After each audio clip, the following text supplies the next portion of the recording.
بسم اللہ الرحمن الرحیم نحمدہ ونصلی علی رسولہ الکریم۔ آج ہم حضرت اسماعیل علیہ السلام کا واقعہ بیان کریں گے۔ حضرت اسماعیل علیہ السلام حضرت ابراہیم علیہ السلام کے بڑے بیٹے تھے۔ حضرت ابراہیم علیہ السلام کو اللہ تعالیٰ نے کافی عمر تک کوئی اولاد نہ عطا فرمائی، تو حضرت ابراہیم علیہ السلام نے اللہ تعالیٰ سے اولاد نرینہ کی دعا فرمائی۔ دعا قبول ہوئی اور اللہ تعالیٰ نے آپ علیہ السلام کو تسلی دی اور اولاد نرینہ عطا فرمائی۔ حضرت اسماعیل علیہ السلام حضرت ابراہیم علیہ السلام کی دوسری بیوی حضرت ہاجرہ رضی اللہ عنہا کے بیٹے تھے۔ اللہ تعالیٰ نے حضرت اسماعیل علیہ السلام کی اولاد کو بہت بڑھانے کی خوشخبری دی۔ ایک حدیث کے مفہوم کے مطابق حضرت اسماعیل علیہ السلام کی اولاد سے 12 بادشاہ ہوں گے۔ ان میں خلفائے راشدین بھی شامل ہیں اور سب قریش ہیں۔ حضرت ابراہیم علیہ السلام، بی بی ہاجرہ رضی اللہ عنہا اور شیر خوار بچے حضرت اسماعیل علیہ السلام کو لے کر خانہ کعبہ کے قریب آ گئے، جہاں پر خانہ کعبہ کے آثار بھی مٹی میں گم ہو چکے تھے۔ یہاں خانہ کعبہ کی دوبارہ تعمیر ہونی تھی اور شہر مکہ آباد ہونا تھا۔ حضرت ابراہیم علیہ السلام نے کھجوروں کا ایک تھیلا اور پانی کی مشکیزہ حضرت ہاجرہ رضی اللہ عنہا اور شیر خوار حضرت اسماعیل علیہ السلام کے لیے وہاں چھوڑے اور واپس چل پڑے۔ حضرت ہاجرہ رضی اللہ عنہا اس بات پہ بڑی حیران ہوئی اور بار بار پوچھا کہ آپ ہم لوگوں کو اس بے آباد جگہ پہ، جہاں پہ کوئی وادی بھی نہیں، کوئی پانی کا بندوبست نہیں، کہاں چھوڑے جا رہے ہیں، کوئی کھیتی باڑی بھی نہیں۔ لیکن حضرت ابراہیم علیہ السلام نے کوئی جواب نہ دیا۔ آخر حضرت ہاجرہ رضی اللہ عنہا نے پوچھا کہ کیا آپ یہ اللہ کے حکم سے کر رہے ہیں؟ اس پر حضرت ابراہیم علیہ السلام نے اس بات میں جواب دیا کہ ہاں، میں یہ اللہ کے حکم سے کر رہا ہوں۔ اس پر حضرت ہاجرہ رضی اللہ عنہا نے فرمایا، پھر اللہ ہمیں ضائع نہیں کرے گا، کیونکہ آپ ہمیں اللہ تعالیٰ کے حکم سے آپ چھوڑے جا رہے ہیں۔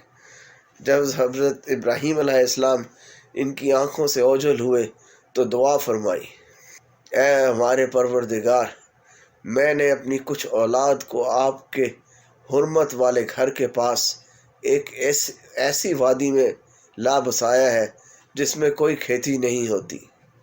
ہمارے پروردگار، تاکہ یہ نماز قائم کریں، لہٰذا لوگوں کے دلوں میں ان کے لیے کشش پیدا کر دیجیے اور ان کو پھلوں کا رزق عطا فرمائیے تاکہ وہ شکر گزار بنے۔ یہ سورہ ابراہیم کی آیت نمبر 37 کا خلاصہ ہے۔ جب پانی اور کھجوریں ختم ہو گئی تو شیر خوار بچے نے بھوک سے رونا شروع کر دیا۔ حضرت ہاجرہ رضی اللہ عنہا قریب کی پہاڑی صفا پر گئیں کہ کچھ مل جائے یا نظر آ جائے۔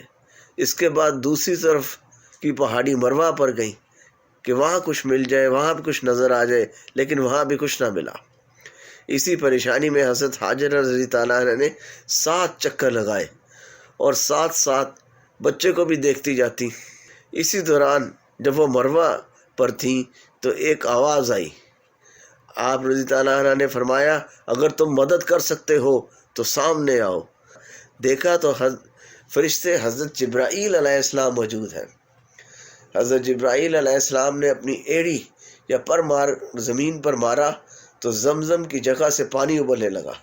حضرت ہاجرہ رضی اللہ عنہ نے باڑ لگا کر پانی کو روکا۔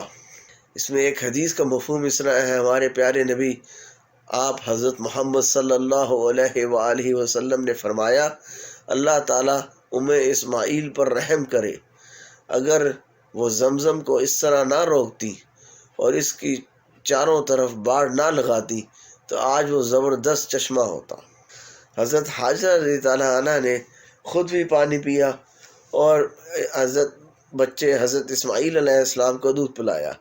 حضرت جبرائیل علیہ السلام نے فرمایا، آپ خوف نہ کھائیں، اللہ آپ رضی اللہ عنہا کو اور بچے کو ضائع نہیں کریں گے۔ یہ مقام بیت اللہ ہے جس کی تعمیر حضرت اسماعیل علیہ السلام یعنی کہ اس بچے نے اور اس کے والد حضرت ابراہیم علیہ السلام کریں گے۔ کچھ عرصہ بعد جب وہاں سے بنو جرہم قبیلہ کا گزر ہوا تو وہ وہاں پر اسے پرندے نظر آئے۔ پرندے دیکھ کر وہ رک گئے اور سمجھ گئے کہ یہاں پہ پانی ہے۔ انہوں نے وہاں آ کر حضرت حاجرہ رضی اللہ عنہا سے بسنے کی اجازت مانگی، جو آپ رضی اللہ عنہ نے قبول کی، اس شرط پر کہ پانی پر حضرت حاجرہ کا ہی قبضہ رہے گا، یعنی پانی کی ملکیت حضرت حاجرہ ہی کے پاس رہے گی۔ اس طرح یہ قبیلہ یہاں آباد ہو گیا۔ حضرت اسماعیل علیہ السلام ان کے درمیان پلے بڑھے اور انہی سے عربی سیکھی۔ حضرت ابراہیم علیہ السلام حضرت حاجرہ رضی اللہ عنہ اور حضرت اسماعیل علیہ السلام کی خبر گیری کے لیے تشریف لاتے رہتے تھے۔ جب حضرت اسماعیل علیہ السلام بھاگ دوڑ کی عمر کو پہنچے، یعنی لڑک پن کی عمر کو، تو ایک اور بہت سخت امتحان اللہ کی طرف سے آیا کہ حضرت ابراہیم علیہ السلام کو خواب نظر آئی کہ حضرت اسماعیل کی قربانی کریں، اور یہ خواب 3 دفعہ دکھایا گیا۔ آپ علیہ السلام نے خواب کا ذکر حضرت اسماعیل علیہ السلام سے کیا اور اللہ کا حکم بتاتے ہوئے بیٹے سے رائے طلب کی، کیونکہ امتحان صرف حضرت ابراہیم علیہ السلام ہی کا نہیں تھا، بلکہ حضرت اسماعیل علیہ السلام کا امتحان بھی مطلوب تھا۔ حضرت اسماعیل علیہ السلام نے سعادت مند بیٹے کی طرح جواب دیا، جس کا مفہوم اس طرح ہے کہ جو اللہ کا حکم ہے اسے پورا کریں، آپ مجھے صبر کرنے والا پائیں گے۔ یہ سورہ صافات آیت نمبر 102 کا خلاصہ ہے۔ حضرت ابراہیم علیہ السلام بیٹے کو لے کر جنگل کی طرف گئے اور ان کے ہاتھ پاؤں باندھ کر منہ کے بل لٹا دیا۔ اب منہ کے بل اس لیے لٹایا کہ بیٹے کی شکل دیکھ کر کہیں ہچکچاہٹ نہ ہو۔ جب چھری پھیرنے لگے تو اللہ کی وحی نازل ہوئی کہ آپ علیہ السلام نے اپنا وعدہ سچ کر دکھایا، اب اللہ کی طرف سے بھیجے ہوئے مینڈے کی قربانی کریں۔ بعض جگہ یہ بھی آیا ہے کہ چھری پھیری پر اللہ کے حکم سے وہ چلی ہی نہیں۔ غرض اس طرح مینڈے کو ذبح کر کے آپ علیہ السلام نے قربانی مکمل کی۔ اس طرح دونوں باپ بیٹے اپنے سخت ترین امتحان میں کامیاب ہوئے۔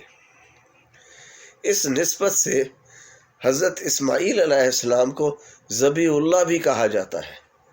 اس قربانی کو دنیا بھر کے مسلمان حج کے اختتام پر عید کے موقع پر مناتے ہیں۔ ایک بات سمجھنے کی یہ ہے کہ نبی علیہ السلام کا خواب وہی ہوتی ہے، اس لیے جو واقعات ہم کبھی سنتے ہیں آج کل بھی کہ کسی نے اپنے بیٹے کی قربانی کرنا چاہی یا قربانی کی، تو یہ شیطان کی طرف سے وسوسہ ہوتا ہے، اس کی طرف سے برے خیالات ہوتے ہیں جس کی کوئی گنجائش نہیں۔ یہ ذہنی اختراع شیطان کی طرف سے ہوتی ہے، یہ انتہائی غلط ہے، اور اللہ تعالیٰ مسلمانوں کو اس بات سے بچائے اور صحیح دین پر عمل کرنے والا بنائے۔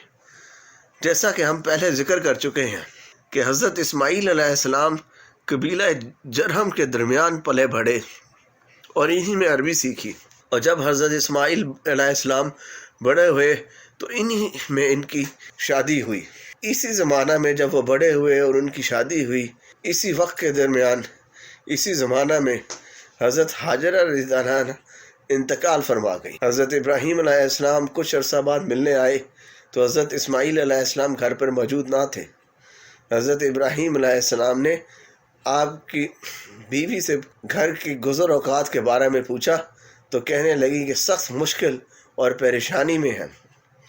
حضرت ابراہیم علیہ السلام نے فرمایا جب حضرت اسماعیل علیہ السلام گھر تشریف لائیں تو ان کو میرا سلام کہنا اور ان سے کہنا کہ گھر کی چوکھٹ بدل لیں۔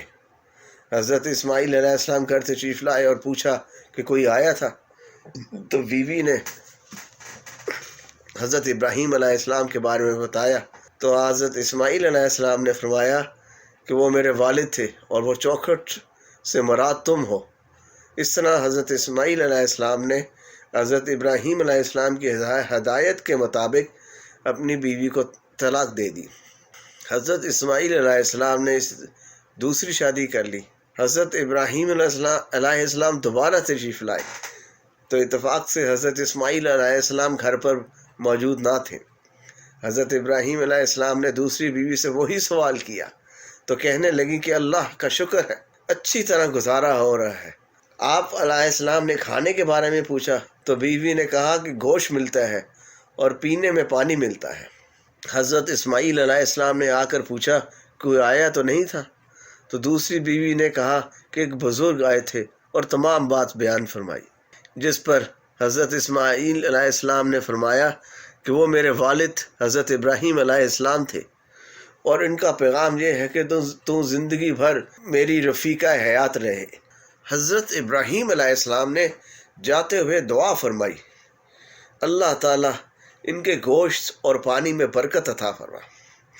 اس میں علماء کرام فرماتے ہیں کہ رزق میں روٹی کی دعا اس لیے نہ فرمائی کہ آپ کی بیوی نے پانی اور گوشت کا ذکر کیا تھا، روٹی کا ذکر نہیں کیا تھا۔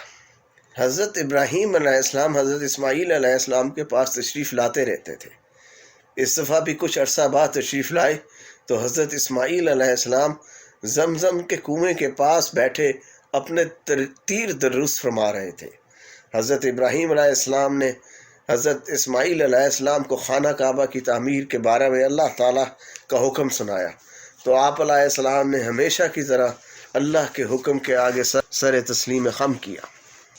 اب یہ وہ مقصد تھا جس کے لیے حضرت اسماعیل علیہ السلام کو اور بی بی ہاجرہ کو حضرت ابراہیم علیہ السلام یہاں پہ چھوڑ کے گئے تھے۔ خانہ کعبہ کی تعمیر جو کہ حضرت آدم علیہ السلام نے فرمائی تھی سب سے پہلے، اس کے آثار تک مٹ چکے تھے، کیونکہ یہ ایک ٹیلے کے اوپر موجود تھا، تو اس ٹیلے کے اوپر ہی حضرت ابراہیم علیہ السلام نے اللہ کے حکم سے اس کی تعمیر کا کام دوبارہ شروع کرنے لگے۔ جب صفائی وغیرہ کی تو اس میں سے کھدائی کی اور صفائی کی تو خانہ کعبہ کی بنیادیں کے آثار نظر آ گئے، اور انہی بنیادوں پر خانہ کعبہ کی دوبارہ تعمیر شروع ہوئی۔ انہی بنیادوں پر دیواریں بننی شروع ہوئیں تو حضرت اسماعیل علیہ السلام پتھر پکڑاتے جاتے اور حضرت ابراہیم علیہ السلام دیواریں اونچی کرتے جاتے اور ساتھ ساتھ دعا فرماتے جاتے، اے ہمارے رب ہم سے قبول فرما، بے شک تو ہی دعاؤں کا سننے والا اور جاننے والا ہے۔ یہ سورہ بقرہ کی آیت نمبر 127 کا خلاصہ ہے۔ حضرت اسماعیل علیہ السلام پتھر پکڑاتے جاتے اور حضرت ابراہیم علیہ السلام دیواریں اٹھاتے جاتے۔ جب حجر اسود نصب کرنے کا مقام تک پہنچے تو حضرت جبرائیل علیہ السلام ایک پہاڑ میں محفوظ حجر اسود کو لے آئے جو کہ جنت کا پتھر ہے، اور اسے نصب کر دیا گیا اس مقام پہ جو کہ اس کے لیے مقرر تھا۔ جب تعمیر اونچائی کی طرف گئی تو جس پتھر پر حضرت ابراہیم علیہ السلام کھڑے تھے وہ اللہ کے حکم سے اوپر اٹھ گیا، یوں خانہ کعبہ کی تعمیر مکمل ہوئی۔ یہ پتھر آج بھی مقام ابراہیم کے نام سے کعبہ کے نزدیک موجود ہے، اور اس کے قریب نفل پڑھنے کا حکم اور بے تحاشا اجر ہے۔ اس موقع پر حضرت ابراہیم علیہ السلام نے دعا مانگی، اے اللہ اس جگہ کو امن و ایمان کا ایک شہر بنا دے، اپنے فضل و کرم سے ایسا کر کہ یہاں کے بسنے والوں میں جو لوگ تجھ پر اور آخرت پر ایمان رکھتے ہوں ان کے رزق کے لیے ہر طرح کی پیداوار مہیا ہو جائے۔ یہ سورہ بقرہ کی آیت نمبر 126 کا خلاصہ ہے۔ اللہ تعالیٰ نے آپ علیہ السلام کی یہ دعا قبول فرمائی، اور دنیا جہاں سے ہر سال لاکھوں ایمان والے حج کرنے جہاں آتے ہیں۔ حج اسلام سے پہلے بھی ہوتا تھا اور خانہ کعبہ کا طواف بھی ہوتا تھا، لیکن اس میں شرک شامل ہو چکا تھا، بت رکھے ہوئے تھے اور بے تحاشا فضول رسومات بیچ میں شامل کر لی گئی تھیں، جس کو آ کے ہمارے پیارے نبی آپ حضرت محمد صلی اللہ علیہ وسلم نے پاک کیا بتوں سے اور ان رسومات کا خاتمہ فرمایا۔ حضرت اسماعیل علیہ السلام کی اولاد میں 12 بیٹے اور 1 بیٹی تھی۔ ان 12 لڑکوں کے 12 عربی قبیلے بنے، اور قرآن کی ایک آیت کا مفہوم اس طرح ہے، اور یاد کرو کتاب میں اسماعیل علیہ السلام کا ذکر، وہ وعدہ کے سچے اور رسول اور نبی تھے، اور اپنے اہل و عیال کو نماز و زکوٰۃ کا حکم کرتے تھے، اور اپنے پروردگار کے نزدیک پسندیدہ تھے۔ یہ سورہ مریم کی آیت نمبر 54 اور 55 کا خلاصہ ہے۔ حضرت اسماعیل علیہ السلام کی وفات 136 سال کی عمر میں ہوئی۔ تاریخ طبری کے مطابق حضرت اسماعیل علیہ السلام کی قبر فلسطین میں ہے، کیونکہ یہیں آپ علیہ السلام نے وفات پائی۔ یہاں پہ حضرت اسماعیل علیہ السلام کا واقعہ اختتام کو پہنچا۔ اب ہم حضرت اسحاق علیہ السلام کے واقعہ کے ساتھ دوبارہ حاضر ہوں گے۔ اس وقت تک کے لیے اجازت دیجیے، اور اس کو آگے بھی شیئر کریں سب لوگوں سے، خاص طور پہ ان لوگوں سے جنہوں نے ان واقعات کو پہلے سنا یا پڑھا نہ ہو۔ اور انشاءاللہ آپ سے دوبارہ حضرت اسحاق علیہ السلام کے واقعے کے ساتھ ملاقات ہوگی۔ اس وقت تک کے لیے اجازت دیجیے۔ السلام علیکم ورحمۃ اللہ وبرکاتہ، وآخر دعوانا ان الحمد للہ رب العالمین۔